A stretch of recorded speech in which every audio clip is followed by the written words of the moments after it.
আসসালামু আলাইকুম। তোমরা যারা নবম শ্রেণীর শিক্ষার্থী আছো, তোমাদের আগামীকাল ইতিহাস ও সামাজিক বিজ্ঞান বিষয়ের মূল্যায়ন অনুষ্ঠিত হতে যাচ্ছে। বন্ধুরা, এতে পূর্বে আমরা তোমাদের নবম শ্রেণীর ইতিহাস ও সামাজিক বিজ্ঞান বিষয়ের প্রশ্নটির ভিডিও আপলোড করে দিয়েছি। যারা এখনো দেখোনি তারা দেখে নিবে। এই ভিডিও ডেসক্রিপশনে লিংক দেওয়া আছে, অথবা আমাদের YouTube channel educational teaching by Abdullah, এই চ্যানেলের মধ্যে তোমরা গিয়ে দেখবে, সেখানে দেওয়া আছে। অথবা আমাদের ফেসবুক পেজের নাম হচ্ছে educational teaching by Abdullah sir, তোমরা দেখে নিবে। বন্ধুরা, আজকে আমরা তোমাদের উত্তরপত্র নিয়ে আলোচনা করব।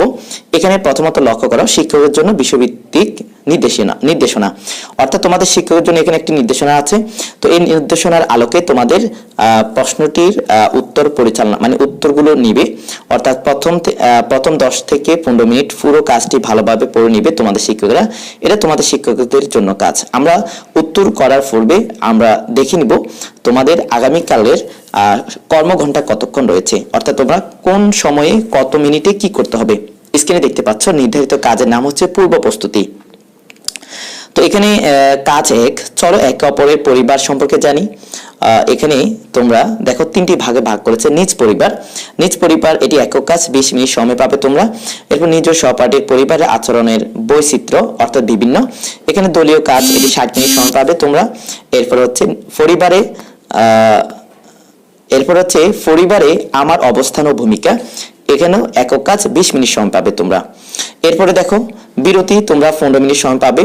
এরপরে দ্বিতীয় কাজে তোমাদের হচ্ছে পরিবার থেকে সমাজ, এখানে 4টি ভাগে ভাগ করেছে।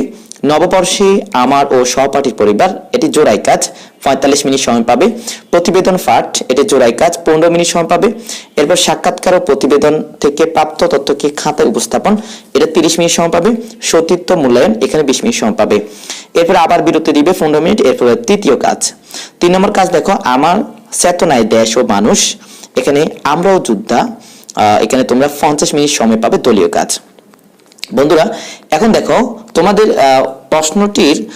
মূল প্রশ্নটি ছিল তোমাদের প্রশ্নের মধ্যে প্রজেক্টের তৈরি করা, মানে প্রজেক্টের নাম হচ্ছে পরিবার ও সমাজে আমার ভূমিকা।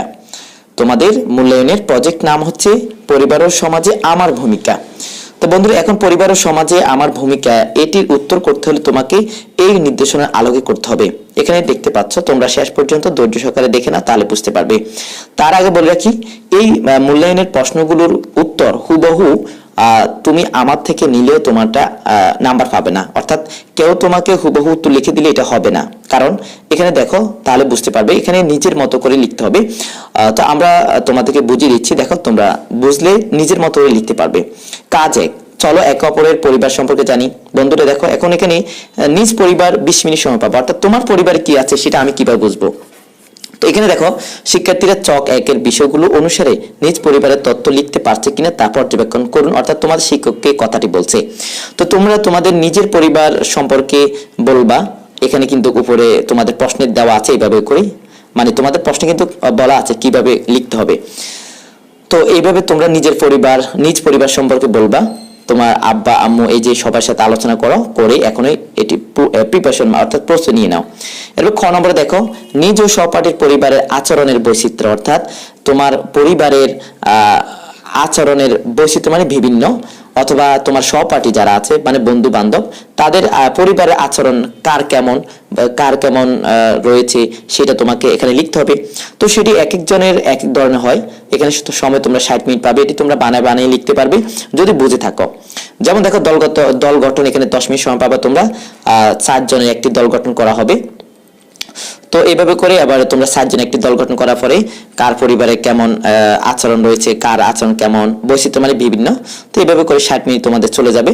এরপরে পরবর্তী কাজ তোমাদের 40 মিনিট থাকবে। এটি হচ্ছে প্রতি দল সদস্যদের নিজ পরিবারের তথ্যগুলো নিয়ে আলোচনা করে প্রশ্নপত্রে প্রদত্ত থিমের আলোকে তথ্যগুলো সাজাতে বলবে তোমাদেরকে, অর্থাৎ তোমাদের প্রশ্নের মধ্যে থিমটি রয়েছে। এরপরে তোমাদের নিজ ও সহপাঠী পরিবারের সদস্যদের আত্মপরিচয় ও আচরণে প্যাটার্নের বৈচিত্র্য লিখতে বলবে।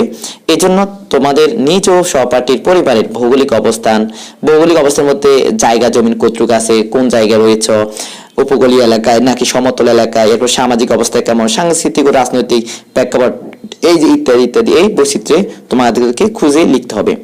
এটি এটি কিন্তু বুঝলে সহজ, তুমি নিজে নিজে বানিয়ে লিখতে পারবে। আর এটি তুমি কাউকে হুবহু উত্তর কেউ তোমাকে লিখে দিবে সেটি তুমি মূল্যায়নে লিখবা, সেটা হলে কিন্তু নাম্বারও পাবে না। কারণ মূল্যায়ন বলতে তোমাকে নিজের অভিজ্ঞতা থেকে লিখতে হবে। তো বন্ধুরা, আমরা যেহেতু তোমাদের বুঝিয়ে দিচ্ছি, তোমরা এইভাবে এখন এই ভিডিওটা দেখেই তোমার আব্বু আম্মু টিচার অর্থাৎ ভাই বোন যার থেকে পারো যেভাবে পারো এইভাবে পড়াগুলো গুছিয়ে নাও এখনই। এরপরে দেখো রয়েছে পরিবারে আমার অবস্থান ও ভূমিকা। তো পরিবারে তোমার অবস্থানটা কেমন রয়েছে, অর্থাৎ তুমি পরিবারে কি সবচেয়ে ছোট নাকি সবচেয়ে বড়? তুমি যেহেতু নবম শ্রেণীতে পড়ো অবশ্যই বড় হতে পারো। এরপরে তোমার ভূমিকা, তুমি কি কাজ পড়ার সাথে সাথে কোনো কাজ করো কিনা, এই যে বিভিন্ন কিছু, এখানে তুমি 20 মিনিট সময় পাবা তোমার ভূমিকাটা কেমন রয়েছে। এরপরে অনেক সময় দেখা গেছে অনেক শিক্ষার্থীরা পিতামাতা খেদমত করে, দাদা দাদি নানা নানিদের খেদমত করে, এই যে ইত্যাদি ইত্যাদি। তো এখানে দেখো তোমাদের নিজ পরিবারের কাঠামো বিশ্লেষণ করে পরিবারের তার অবস্থান ও ভূমিকা সম্পর্কে লেখার নির্দেশ দিবে তোমাদেরকে, তোমরা লিখতে হবে। এরপরে কাজ 2, পরিবার থেকে সমাজ। তো পরিবার থেকে আসলে কিন্তু মানুষের সমাজে হয়, পরিবারে যার যেমন ভালো স্বভাব তৈরি হয় সে কিন্তু সমাজের মধ্যে তেমনটাই ভালো থাকে। তো এগুলো তোমরা বুঝে বুঝে লিখবে। যেমন এখানে লেখা আছে শিক্ষার্থীরা প্রশ্নপত্রে প্রদত্ত নিচের কাজগুলো করবে, শিক্ষার্থীদের এই কাজগুলো করার প্রয়োজনীয় নির্দেশনা প্রদান করবে তোমাদের শিক্ষকরা। এরপরে নববর্ষে আমার ও সহপাঠীর পরিবার। তো নববর্ষে তুমি কি করেছো, তোমার পরিবার কি করেছে, এই যে বৈজ্ঞানিক অনুসন্ধানের ধাপ অনুসরণ করে এই কাজটি করবে। তাই পাঠ্যপুস্তক, তোমাদের পাঠ্যপুস্তকের ইতিহাস ও সামাজিক বিজ্ঞান এর তোমরা অনুশীলন বইটি পড়বে, কিন্তু অনুসন্ধানের ধাপ, আচ্ছা 6 থেকে 7 নং পৃষ্ঠার অনুসন্ধানের ধাপগুলো দেখবে তোমরা, এখনো দেখে যাবে, তাহলে তোমরা ওখানে সহজে বুঝতে পারবে। ওখানে বই নিয়ে যাবে সাথে করে। এরপর জোড়াই গঠন প্রশ্ন তৈরি করা, এখন 45 মিনিট সময় পাবে তোমরা, এখানে প্রশ্ন তৈরি করতে হবে। তো এখানে দেখো তোমাদের জোড়াই গঠন করার নির্দেশনা দিবে তোমাদেরকে, জোড়াই বসে সহপাঠীর পরিবার কিভাবে নববর্ষ উদযাপন করে। এরপরে এই উৎসব উদযাপনের প্রাকৃতিক ও সামাজিক উপাদানের কোনো প্রভাব আছে কিনা বিষয়ে কিছু প্রশ্ন তৈরি করবা তোমরা। যদি শিক্ষার্থী তোমাদের এই বিষয়ে প্রশ্ন তৈরি করতে কোনো সমস্যা হয় তাহলে তোমাদেরকে তোমাদের শিক্ষকরা বলবে, অথবা তোমাদের পাঠ্যপুস্তকে একটি রয়েছে পহেলা বৈশাখ উদযাপন, পয়লা বৈশাখ উদযাপনের ইতিহাস, এটি প্রবন্ধটি তোমরা একটু পড়ে নিবে। এতে করে তোমাদের মধ্যে পয়লা বৈশাখ উদযাপনের প্রাকৃতিক ও সামাজিক উপাদানের প্রভাব সম্পর্কে ধারণা পাবা। এরপর জোড়ায় একে অপরের সাক্ষাৎকারের মাধ্যমে প্রশ্নগুলো থেকে তথ্য সংগ্রহ করার নির্দেশ দিবে তোমাদের শিক্ষকরা, তোমরা সেটি বের করতে হবে। প্রতিজনের সাক্ষাৎকারের জন্য 20 মিনিট তোমরা সময় পাবে, আর 2 জনের সাক্ষাৎকারের জন্য 40 মিনিট সময় পাবে। আর সাক্ষাৎকার থেকে প্রাপ্ত প্রশ্নের উত্তর আমরা খাতায় লিখে রাখতে বলবো, অর্থাৎ তোমরা খাতায় লিখবা, আমার খাতায়, আমরা খাতায় লিখবো, মানে তোমরা খাতায় লিখবা। এরপর যদি প্রতিবেদনটি পূর্বে না পড়া থাকো তোমরা, তাহলে তোমাদেরকে সেখানে পড়তে বলবে, তোমরা এখানে পড়ে নাও। এরপর দেখো প্রতিবেদন পাঠ, তোমাদের প্রশ্নের মধ্যে দেখো একটি পয়লা বৈশাখ উদযাপন ইতিহাস একটি প্রশ্নপত্রে প্রদত্ত আছে, সেটি তোমাদের পড়তে বলবে। এখানে 15 মিনিট তোমরা সময় পাবে। এরপর হচ্ছে সাক্ষাৎকার ও প্রতিবেদন থেকে প্রাপ্ত তথ্যকে খাতায় উপস্থাপন, এখানে 30 মিনিট সবে পাবা তোমরা। পয়লা বৈশাখ উদযাপন প্রকৃতি ও সমাজের প্রভাব আর শীর্ষক একটি প্রতিবেদন লেখার নির্দেশ দিবে তোমাদের শিক্ষকেরা তোমাদেরকে। প্রশ্নপত্রে প্রদত্ত 2টি বিষয় প্রতিবেদন উদযাপনের সহকারে যুক্তি দিয়ে খাতায় উপস্থাপন তোমাদের করতে হবে। তোমরা এখানে বানিয়ে লিখে দিবে যুক্তি সহকারে, যা পারো তা নিজের মতো করে। এরপর সতীর্থ মূল্যায়নের জন্য 20 মিনিট সময় পাবা তোমরা। এরপরে কাজ 3, আমার চেতনায় দেশ ও মানুষ। আমার চেতনায় দেশ ও মানুষ, এটা হচ্ছে আমরাও যোদ্ধা, এখানে 50 মিনিট সময় পাবা। অর্থাৎ শিক্ষা তোমাদের পূর্ব গঠিত দলে তোমরা বসে যেতে বলবে তোমাদেরকে, আগে যেভাবে ছিলে। এরপরে দলে আলোচনা করে এলাকার মানুষের জন্য নিঃস্বার্থভাবে যে কোনো একটি কাজ করার পরিকল্পনা করতে বলবে তোমাদের শিক্ষকরা, তোমরা করবা, যে কোনো একটি পরিকল্পনা কাজ করবা। এরপর আলোচনা শেষে প্রত্যেককে এককভাবে কর্ম পরিকল্পনাটি খাতা লিখতে বলবে। অর্থাৎ তোমরা প্রথমে নিঃস্বার্থভাবে যে কোনো একটি ভালো কাজ করার পরিকল্পনা করবা। এরপরে যে আলোচনা করার পরে তোমরা নিজেরাই এই যে কর্ম পরিকল্পনাটি যেটি করেছো সেটা তোমরা খাতা লিখবা। বন্ধুরা, এই হচ্ছে তোমাদের প্রশ্নের উত্তর এইভাবে করতে হবে এই নির্দেশনা আলোকে। এরপর দেখো সামষ্টিক মূল্যায়নের রেকর্ড সংরক্ষণ, এটি তোমাদের শিক্ষকদের জন্য বলা হয়েছে। তোমরা যদি এইভাবে ধাপে ধাপে মূল্যায়নগুলো দিয়ে থাকো তাহলে তোমাদের শিক্ষকরা তোমাদেরকে ত্রিভুজ, বৃত্ত, চতুর্ভুজ অর্থাৎ যে যেটা পেয়ে থাকো মাত্রা আর কি, FII অর্থাৎ পারফরমেন্স ইন্ডিকেটর বা পারদর্শিতা নির্দেশক, যে যেটা পাও তাকে সেটা দেওয়া হবে। আর বিস্তারিত তোমাদের শিক্ষকরা জানবে, সেগুলো তোমাদের শিক্ষকরাই ইনপুট দিয়ে দিবে সুন্দর করে, তোমাদের সেটা জানতে হবে না। তোমরা শুধু এই যে আমি যে এখন নির্দেশনাটা পড়লাম অর্থাৎ তোমাদের প্রশ্নের উত্তরগুলো কিভাবে করতে হবে এখানে কিন্তু সব বলে দেওয়া হয়েছে।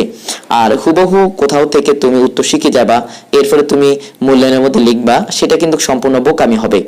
কারণ এটা কিন্তু আগের মতো পরীক্ষা নয়, এটি কিন্তু একটি মূল্যায়ন বলতে তুমি নিজেই নিজের দক্ষতা যোগ্যতা দিয়ে তুমি বানিয়ে বানিয়ে লিখতে হবে।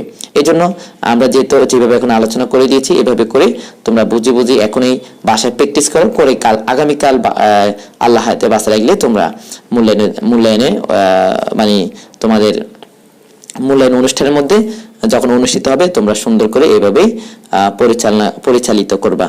আশা করি বুঝতে পেরেছো। ভিডিওটি তোমাদের বন্ধুদের মাঝে বেশি বেশি শেয়ার করে দিবে। আর তোমরা যদি আমাদের চ্যানেলে নতুন হয়ে থাকো অবশ্যই চ্যানেলটি সাবস্ক্রাইব করে পাশে থাকবে। ভালো থাকবে, সুস্থ থাকবে। ধন্যবাদ। আল্লাহ হাফেজ।